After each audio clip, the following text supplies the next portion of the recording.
नमस्ते। आप सभी से अनुरोध है कि कृपया हमारे चैनल को सब्सक्राइब करें और साथ में हमारे वीडियो को लाइक करें और शेयर करें। आज मिलिट्री की एक बहुत ही महत्वपूर्ण कॉन्फ्रेंस हो रही थी लखनऊ में, उसका दूसरा दिन था और दूसरे दिन उसके समापन के समय राजनाथ सिंह जी भाषण दे रहे थे और सीडीएस जनरल चौहान उनके बगल में बैठे हुए थे। राजनाथ सिंह जी ने एक बड़ी महत्वपूर्ण बात कही, वैसे तो और भी बहुत सारी बातें कही क्योंकि वो काफ़ी बड़ी स्पीच थी, लेकिन जो बात मुझे स्ट्राइक करी वो ये थी कि यूक्रेन रशिया कॉन्फ्लिक्ट से सीखिए, इज़राइल हमास कॉन्फ्लिक्ट से सीखिए और किसी भी अप्रत्याशित घटना के लिए तैयार रहिए। Be prepared for the unexpected. अब हम विश्लेषण करेंगे इस be prepared for the unexpected का, क्योंकि यदि देश के रक्षा मंत्री के यहाँ से यह बात आ रही है, उनके मुख से ये बात आ रही है, आप जानते हैं कि कैबिनेट कमेटी ऑन सिक्योरिटी के पास जो है वो सारा क्लासिफाइड डेटा, सारी क्लासिफाइड इंफॉर्मेशन होती है, जितने भी सीक्रेट्स होते हैं सारे के सारे कैबिनेट कमेटी ऑफ सिक्योरिटी के सामने रखे जाते हैं।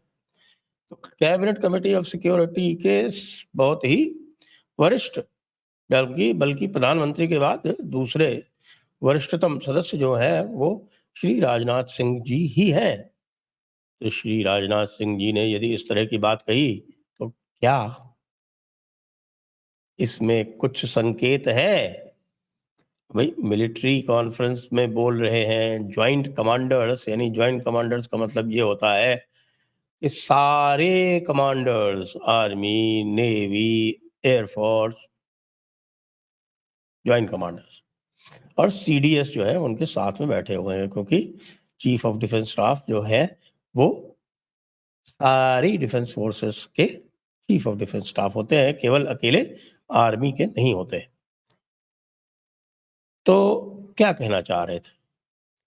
मेरे विचार से इस समय जो वो कहना चाह रहे हैं वो एक 2 या 3 तरह के संदेश हैं और ये संदेश जो है वह केवल सेनाओं के लिए, हमारी सेनाओं के लिए, हमारी जनता के लिए, हमारी पब्लिक के लिए नहीं है।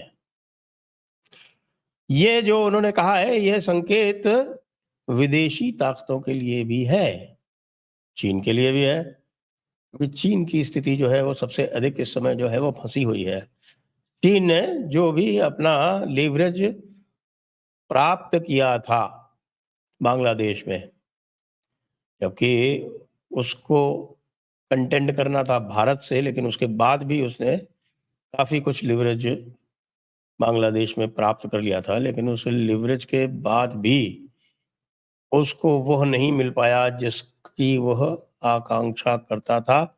बीच में यूएस का चमचा यूनुस वहाँ भेज दिया गया और चीन की जो भी मेहनत थी वो बेकार हो गई। इस तरह से पाकिस्तान की आईएसआई ने यहाँ चीन को धोखा दे दिया और अमेरिका की एक रिजीम तो बनवा दी, हालांकि उस रिजीम का कोई इम्पैक्ट और इफेक्ट नहीं पड़ रहा है। वहाँ पर पूरी तरह से लॉलेसनेस के हालात है, वहाँ पर माइनॉरिटीज़ की लिंचिंग हो रही है। आज ही एक पता आपको बड़ा केस आया जिसमें उत्सव मंडल नाम के एक व्यक्ति की लिंचिंग की गई। अब समाचार ये आ रहा है कि उसको मरा हुआ बता के और पुलिस ने बचा लिया और अब वो अस्पताल में है। ऐसी सूचना आ रही है, मुझे पता नहीं कि ये सच है या ये कवर अप है, क्योंकि इंटरनेशनल मीडिया में और भारतीय मीडिया में इसका बहुत ज़बरदस्त रिएक्शन, बहुत ही ज़बरदस्त प्रतिक्रिया हुई है। और यहाँ पर बैठे हुए जो मुस्लिम्स आर बीइंग लिंच्ड वाले जितने भी बैठे हैं, उनके सबके मुँह पर दही जम गया, उनसे आवाज़ नहीं निकल रही। तो ये जो अनएक्सपेक्टेड है, ये किधर से आने वाला है? क्या यह बांग्लादेश की मिलिट्री की तरफ से आने वाला है? औकात नहीं है बांग्लादेश की मिलिट्री की कि वो इस तरह का कुछ कर सके। हालाँकि जमात-ए-इस्लामी वग़ैरह जो है, वो ग्रेटर बांग्लादेश की बात कर रहे हैं, पुराने नक्शे निकाल रहे हैं और कुछ जो है वो रेडिकल डाई हार्ड्स जो हैं, वो कह रहे हैं कि साहब चिकन नक हम कब्ज़ा कर लेंगे, हम सेवन सिस्टर्स जो है, उसके ऊपर कब्ज़ा कर लेंगे। औकात नहीं है, इतनी औकात नहीं है। और दूसरी तरफ आप देख रहे हैं कि मणिपुर का कॉन्फ्लिक्ट बढ़ चुका है, तो वहाँ पर क्या और अधिक हमले होंगे? वहाँ पर भी एक सीमा के आगे कुछ हो नहीं सकता, कुछ नहीं हो सकता एक सीमा के आगे, क्योंकि चीन का जो फुटप्रिंट है वो वहाँ से हट चुका है। जो भी चिन और ये सब जो क्रिश्चियन ट्राइब्स वहाँ पे बैठी हुई हैं, वो इस समय यूएस की गोद में बैठी हुई हैं, यानी कि अमेरिका की गोद में बैठी हुई हैं। अमेरिका बहादुर सारा कुछ वो करवा रहा है, लेकिन अमेरिका बहादुर सोच रहा था कि बांग्लादेश पर कब्जा करके और बांग्लादेश के माध्यम से कुछ कर चुका कर सकेगा, लेकिन बांग्लादेश जो है वो सीरिया और लीबिया बनता जा रहा है, आउट ऑफ कंट्रोल जा रहा है। और कुछ दिनों में यही जमात इस्लामी वाले जो है वो अमेरिका बहादुर को गालियां देते हुए और अमेरिकन एम्बेसी पर हमला बोलेंगे, जिसको कि बड़ी ही समझदारी से अमेरिका ने पहले ही इवैक्यूएट करवा लिया है। तो भाई ये भी मुश्किल लग रहा है। फिर क्या हो सकता है? क्या पाकिस्तान कोई मिस एडवेंचर करेगा? पाकिस्तान मिस एडवेंचर करता अवश्य है। जब वो समस्याओं में होता है तो पाकिस्तान इस तरह के मिस एडवेंचर करता है, लेकिन अभी उसकी भी औकात नहीं है, क्योंकि वो फंसा हुआ बुरी तरह से अपने पश्चिमी सीमा पर। अब उसको किसने फंसाया है पता नहीं, लेकिन फंसा तो वो हुआ है निश्चित रूप से। तो वो अपनी पश्चिमी सीमा में फंसा हुआ है। वो क्या करेगा? क्या अमेरिका बहादुर उससे कुछ यहाँ पर टेम्परेचर बढ़वाएगा? जो टेम्परेचर बढ़ाना था वो तो बढ़ा चुका। जम्मू में जो अधिकतम ये कर सकते थे वो संभवतः कर चुके। जो भी उनकी टनल्स इत्यादि थी वो भी अब पाई जा रही हैं, और फिर वो क्या कर सकता था? बल्कि उसको तो अब अपना बलूचिस्तान और पश्तूनिस्तान या पख्तूनिस्तान बचाना ही दूभर हो रहा है। बड़े-बड़े लंबे एरिया, पूरा दीर और स्वात और चित्राल, ये 3 पुरानी रियासतें हुआ करती थीं, जिन्होंने एक्सेशन किया था पाकिस्तान को 1947 के बाद। वो तीनों के तीनों जो क्षेत्र हैं वो स्वतंत्र हो चुके हैं, और वो टीटीपी के या तालिबान के कब्जे में है। स्वात टीटीपी के कब्जे में है और दीर और चित्राल वो पूरी तरह से तालिबान के कब्जे में, अफगानिस्तान तालिबान टीटीए के कब्जे में। बलूचिस्तान 40% क्षेत्र इनके कंट्रोल से बाहर है, और चीन को डैमेज किया गया है, और चीन को डैमेज करने में यूएस का हाथ है, क्योंकि चीन का जो ग्वादर में जो फुटप्रिंट है वो यूएस नहीं चाहता था। तो यूएस जो है दोनों तरफ से गेम खेल रहा है यहाँ पर। तो इधर से भी कोई हमला होते हुए तो दिख नहीं रहा है। चीन की अपनी समस्याएँ हैं, चीन का जो आर्मी है, कॉन्स्क्रिप्ट आर्मी, उसकी औकात नहीं है। तो फिर जब किसी की औकात नहीं है तो what is the unexpected that our defence minister is talking of?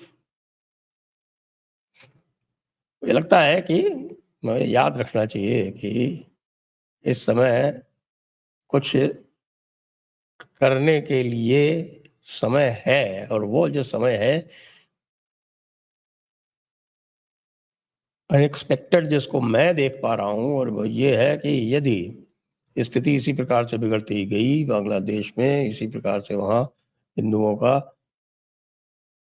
Genocide या नरसंहार होता रहा, अत्याचार इसी प्रकार से बढ़ते रहे, और अवामी लीग वाले जो हैं उनकी मिलिटेंसी भी, उनके पास काफ़ी अस्त्र-शस्त्र असलहा है।